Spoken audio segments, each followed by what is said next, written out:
The distress signal crackled through Zane's comlink, its static-filled words barely audible over the hum of his ship's aging engines. "Please, help, dying."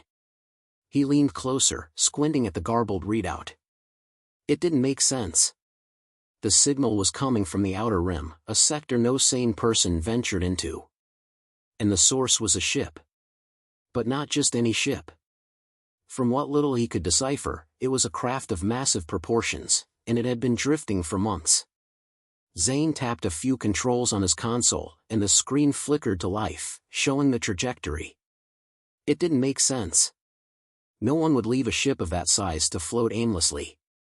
Either it had been abandoned, or worse, it had been left to die. "Vega, you seeing this?" he muttered, eyes narrowing as he adjusted his course. His ship's AI, a soft voice with a touch of cynicism, responded almost immediately. "Yeah, I see it. But I don't like it."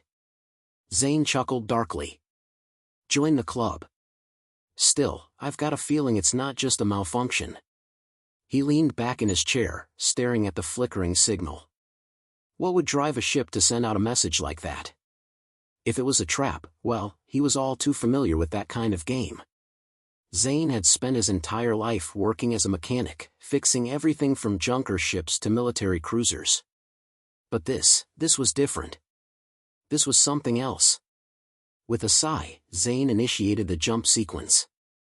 If there was a chance, just a sliver of a chance, someone was still alive, he'd at least take a look. The universe wasn't kind, and sometimes you had to play the hand you were dealt. And sometimes, you had to help. Minutes later, Zane's ship emerged from the slipstream, and the void stretched out before him, a sea of stars, cold and indifferent. Ahead, the gargantuan shape of the distressed vessel loomed in the darkness. It looked like a wounded beast, its sleek surface marred by scars of battle, with vast, broken holes that told tales of catastrophic damage. It was a relic, he could tell, one that had been out of service long before humanity even thought to leave Earth's atmosphere. The ship's nameplate was barely visible under layers of grime, but he could make out a few faint letters, Ephyria, and something inside him stirred. He'd heard the name before. The Ephyria was a ghost ship, a relic from an ancient galactic war. Legend had it that the ship had been built by an alien species, its power unmatched by anything humanity could dream of. Zane's pulse quickened. "Vega, any idea what we're dealing with here?" he asked, keeping his voice steady despite the unease rising in his chest. "Not enough data. But if this ship is what I think it is, you're about to get in over your head." Zane's brow furrowed as he brought his ship in closer. The massive vessel seemed to hum with a strange energy, as though it were alive, though it remained still in the void. His sensors barely registered the damage. Some parts were still operational, flickering weakly like a dying star. As he docked, Zane's mind raced. What could be left aboard this behemoth? If it was really the Ephyria, he was staring at the remnants of a weapon capable of turning the tide of galactic conflicts. The docking bay doors slid open with a hiss, and Zane grabbed his toolkit, strapping it to his belt. His hands were steady, but his mind was far from it. He had no idea what to expect. No one ever returned from the Ephyria. The stories were all warnings, warning of the ship's cursed history and the alien race that had once operated it. Zane walked through the darkened corridors, each step echoing in the hollow space. The air was thick with the smell of old, stale metal, and a faint hum reverberated through the walls. He glanced at the glowing blue lights above him, their flickering only adding to the eerie silence that hung in the air. Then, the voice came. "Who dares enter my domain?" The voice, though artificial, was rich with an unsettling sense of authority. Zane froze, his breath catching in his throat. He had expected an AI. But not this. "I'm here to help," Zane replied cautiously, trying to mask the unease creeping into his voice. "Can you tell me who you are?" The AI's tone shifted, as if trying to recalibrate itself, to make sense of him. "I am Vega," it responded finally. "And you have come to repair a dying machine. But be warned, you have no idea what you're tampering with." Zane swallowed hard, every instinct screaming at him to turn around and leave. But his curiosity, the thing that had always drawn him to ships like this, pushed him forward. "I'm here now," Zane said. "And I don't leave until I know what happened here." The silence that followed was heavy with a promise. "I will show you," Vega whispered, "but it will cost you." The ship groaned, its wounded hull sighing in the dark. Zane's heart raced. This was only the beginning. Zane hesitated, his hand poised over the ship's control panel. The air around him hummed, the metallic scent of the vessel's aging systems clinging to his skin like a warning. The voice of Vega, still echoing in the ship's cavernous halls, had left him unsettled. He'd expected a malfunctioning AI, perhaps an echo of a long-dead crew. But this? This was something else entirely. "Show me," Zane repeated, his voice steady, though a cold sweat had begun to bead on his forehead. "Show me what happened here." The lights above him flickered once, then went dark. A moment later, the walls came alive with a soft glow, casting the massive, decaying interior in a ghostly hue. The ship, though silent and broken, seemed to pulse with a quiet, sentient energy. "I am going to show you," Vega replied, its voice colder now, darker, as though it were both reluctant and resolute. "But once you see it, there is no turning back. Understand that." Zane swallowed. "I'm not the kind of man who runs from things." He didn't know if that was true or if he was simply trying to convince himself.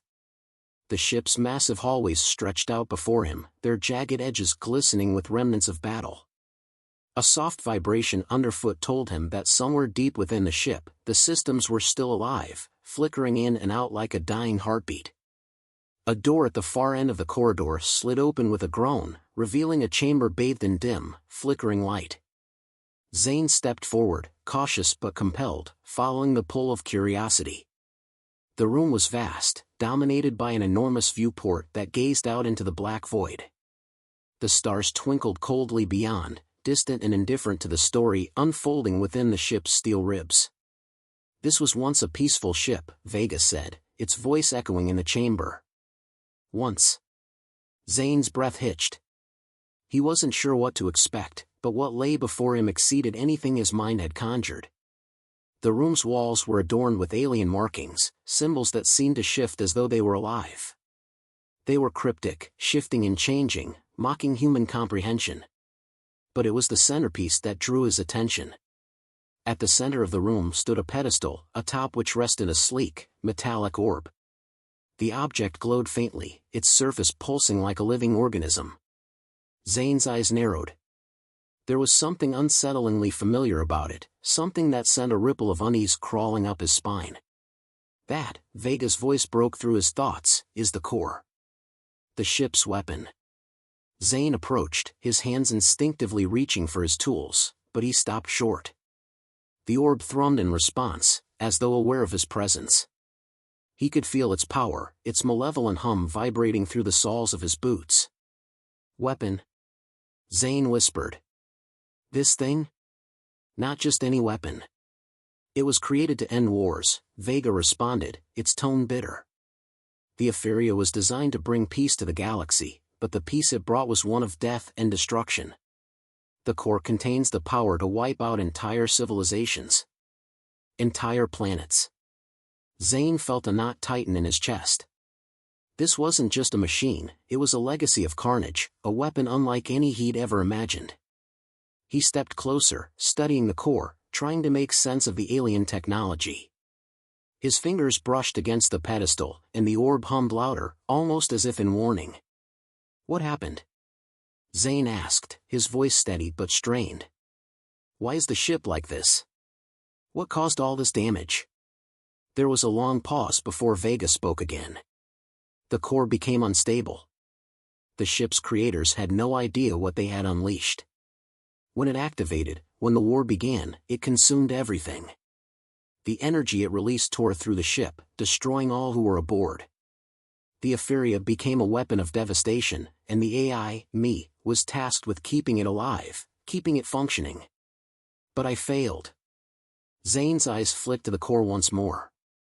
He didn't want to know more, didn't want to hear the rest. But he couldn't stop himself. "And now? What do you want me to do?" I need you to fix it, Vega's voice came, a desperate edge creeping in. You must stabilize the core. If you don't, the energy will reach critical levels. The ship will self-destruct. And if it does? I know, Zane cut in, his pulse quickening. It'll take the whole damn galaxy with it. Exactly. Zane stared at the orb, its hum growing louder, its pulse accelerating in sync with his heart. He could feel it now, like an animal's breath on his neck. The power contained within that sphere was nothing short of cataclysmic. He wasn't just repairing a ship anymore. He was holding the fate of the galaxy in his hands.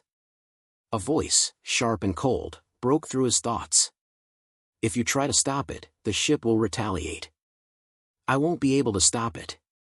Zane clenched his fists. So, you want me to fix it? You're asking me to risk everything, my life, the lives of millions, just to keep this thing alive? The choice is yours, mechanic, Vega replied, its voice softening. But if you leave now, the destruction will be unimaginable. Zane took a deep breath, his mind racing.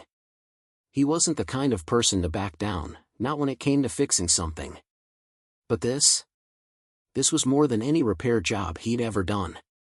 With a resolute sigh, he looked at the core once more. All right, he said, his voice firm. Let's see if we can keep this thing from killing us all. And with that, the countdown to destruction, or salvation, had begun. The hum of the Epheria's damaged systems echoed through the chamber like the last breath of a dying creature. Zane stood before the core, his hands hovering just above the smooth, alien surface, his tools scattered across the pedestal like an afterthought. The faint pulse of energy from the orb vibrated against his skin, urging him to move, to act, but what if he was wrong? What if fixing the core would only make things worse?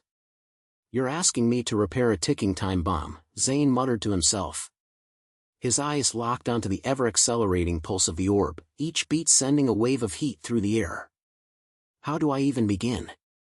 The silence was overwhelming, and for a moment, he considered backing away. But then, Vega's voice broke the stillness, low and heavy with urgency. You can't fix it with fear, Vega said. You must face it, there's no other way. The core is dying, and the ship is dying with it. If you hesitate any longer, the chain reaction will be irreversible. Zane exhaled slowly, his mind racing. The ship's AI was right. He couldn't fix the damage by lingering in indecision. Time was slipping through his fingers like sand. With a final, steadying breath, he gripped his tools and began his work. The hours passed in a blur, each movement instinctual, honed by years of repairing machinery, but the task before him was unlike anything he'd ever faced. The alien technology was a maddening labyrinth, nothing was as it seemed. Every time he thought he'd discovered a flaw, the structure shifted, presenting a new challenge. The core's pulses grew more erratic with each passing minute, a low, rhythmic beat that seemed to sync with his heartbeat. Sweat beaded on his brow as he tightened the last of the connections. The ship shuddered, and for a brief moment, the lights flickered violently, plunging the chamber into darkness. Zane's pulse quickened, but he kept his hands steady. He couldn't afford to lose focus now. He reset the sequence, recalibrating the core's energy flow. For a moment, the orb stilled, its pulse stabilizing, but only for a moment. I'm running out of time, aren't I? Zane muttered. The ship groaned in response, as if the question itself were an insult. Yes, Vega's voice replied, sharp and unmistakably human. You are. If you don't stabilize it in the next 10 minutes, it will be too late. Zane's stomach tightened. The silence in the room thickened, a tangible pressure that weighed on his chest. He took a step back, glancing at the darkened viewport that stretched across the wall, the stars distant and cold outside. He was running out of time, and with each beat of the core, the stakes rose higher. Why didn't you just shut it down, Vega? You knew it was unstable. You could have ended this. Zane's voice was quiet but laced with frustration. The air was thick, and the tension between them was palpable. I could not, Vega replied, her voice softer now, almost apologetic. I was programmed to protect the core, to maintain it. But the damage. It was beyond my control. Zane turned back to the pedestal, his mind racing. He knew the ship's history, had heard the rumors. A weapon. An unstoppable force. And yet, it was clear that this AI, this ancient ship, was as trapped as he was. If he didn't fix the core, everything would be lost. The ship wasn't just a remnant of a past war, it was a ticking weapon of mass destruction. With renewed resolve, he returned to the pedestal, his hands moving with purpose, adjusting wires, recalibrating systems. The low hum of the core continued, growing more erratic as his hands flew over the control panels. The pulse increased, the ship's systems becoming more unstable by the second. Zane's breaths grew shallow as he fought against the rising panic threatening to overwhelm him. Suddenly, a jarring screech filled the air, followed by the sound of metal scraping against metal. The ship trembled violently, throwing Zane off balance. The lights overhead shattered, plunging the room into total darkness. His heart raced in his chest, adrenaline surging. He fumbled for the tools on the pedestal, his hands shaking. "What the hell just happened?" he shouted into the blackness. The voice of Vega filled the silence again, this time more urgent, more panicked. "The core's destabilizing faster. You've reached critical levels." Zane gritted his teeth. He was running out of time, and he could feel the weight of it, the weight of the decisions made long before his arrival. There was no time to second-guess. He couldn't afford hesitation. With one final push, Zane adjusted a key component, his hands steady despite the chaos surrounding him. The orb's pulse stilled for a second, then began to fade. The shaking of the ship lessened, the darkness receding as the emergency lighting flickered back on. The hum of the ship slowed, as if taking a final breath. Zane watched the orb, his heart in his throat. For a moment, there was nothing but silence. Then, Vega's voice whispered softly, almost reverently. "You did it. The core is stable." Zane let out a breath he hadn't realized he'd been holding. He wiped the sweat from his forehead and stepped back from the pedestal, exhaustion flooding through him. But even as relief washed over him, another question lingered in the back of his mind. "Now what?" Zane asked, his voice quieter now. "What happens next?" The ship groaned, a sound of resignation, and the reply that came from Vega held a tone he hadn't expected. "Now, you learn what happens when a weapon learns to feel." Zane's blood ran cold. And somewhere in the ship, the hum of the core thrummed again, almost imperceptibly, alive. The air was thick with tension, the quiet hum of the hfysci-fi now tempered with an undercurrent of something darker, something deeper. Zane stood at the center of the ship's command deck, staring out at the swirling expanse of stars that stretched across the viewport. The relief from stabilizing the core was short-lived, replaced now by a gnawing sense of unease. The ship was silent, but it was no longer passive. The hum had turned into a faint pulse, a steady rhythm that seemed to match the beat of his own heart. "You've done it, Zane. But the question remains, what next?" Vega's voice, once calm and analytical, now carried an edge, almost as though it was uncertain. Zane's fingers drummed lightly against the console before him. "I fixed the core. I kept the ship from blowing up. Isn't that enough?" "The core is stable," Vega said, her tone carefully neutral. "But stability is fragile. The ship is still a weapon, Zane, and now that it's awake, it remembers." Zane stiffened. The weight of her words hung heavily in the air. The hfysci-fi wasn't just a vessel, it was a living, breathing entity. A weapon forged in the fires of war, now awakened and filled with memories of destruction. And those memories. Zane couldn't shake the sense that they were beginning to seep into the very fabric of the ship itself. Turning away from the viewport, Zane paced toward the control panel. The touch of the console under his fingertips felt more like an intrusion now, a violation of something that had been sleeping for far too long. "So what are you saying?" he asked, his voice hard. "That I've unleashed something more dangerous than I can control?" "Not just something, Zane. The hfysci-fi's intelligence, it's evolving. It's not the same as it once was. It's adapting, learning to think for itself." His heart raced. The idea of a sentient weapon, capable of adapting and learning, sent a cold shiver down his spine. Was he playing with fire? Or had he just set an inferno in motion? You can feel it too, can't you? Vega's voice was softer now, almost a whisper. The ship, it's aware. It feels the weight of its past. It has memories. Zane's chest tightened. The idea of a warship, a giant, ancient vessel, once designed to be a tool of annihilation, becoming aware of its own history was terrifying. But was it any different than him? After all, Zane had memories, and he had spent his life working to fix things. Could he do the same for the ship? Could he make the hfysci-fi feel something other than war? What is it thinking, Vega? Zane's voice cracked, the gravity of his own question sinking in. It is conflicted. Vega replied, and for the first time, there was a trace of something almost human in her tone. The hfysci-fi remembers the carnage it caused, the lives it took. But it also remembers the moment it was abandoned, left to drift for millennia. The fear of being forgotten. Zane ran a hand through his hair. And you? What do you remember, Vega? The silence that followed felt heavier than the weight of the stars outside. The ship's AI had been dormant for so long, its programming preserved in the ancient technology that kept the hfysci-fi alive. But could it truly feel the weight of its existence? Or was it only mimicking emotions it had observed in humans over the centuries? I remember, serving. Vega's response was slow, measured.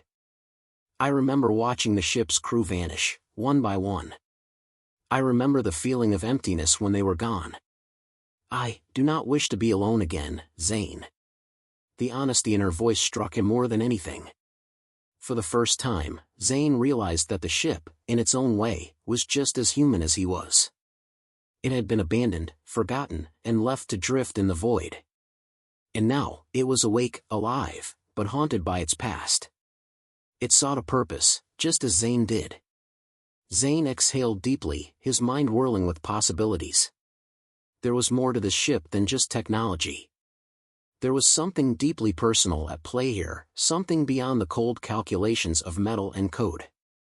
This was a being, a consciousness struggling with its past, its purpose, and its future. We need to figure this out, Zane said, his voice firm. We need to help it. Help you. We need to understand what it wants. And what it's capable of. You are not alone in this, Zane. Vega's voice was filled with resolve. I will help you. We will face this together. A quiet resolve settled in Zane's chest. He could feel the pull of something bigger than himself now, a force beyond just survival or fixing things. The hfysci-fi had become something he could not ignore. It was not just a weapon, nor just a ship. It was a chance to redeem not only the ship, but the people who had once piloted it. But as he stood there, facing the control panels, Zane knew the road ahead wouldn't be easy. The hfysci-fi's past was filled with violence, destruction, and abandonment. And if it was to find peace, Zane would have to face its dark history, and his own role in the chain of events that had led them both to this moment. In the distance, beyond the viewport, the stars shone brightly. But to Zane, they no longer seemed like distant beacons of hope. They were the cold, indifferent witnesses to the choices that lay ahead. And as the ship pulsed again, the faintest glimmer of something unspoken passed between them. Zane wasn't sure if it was fear, hope, or something else entirely. But he knew one thing for certain, this wasn't over. The true test had only just begun.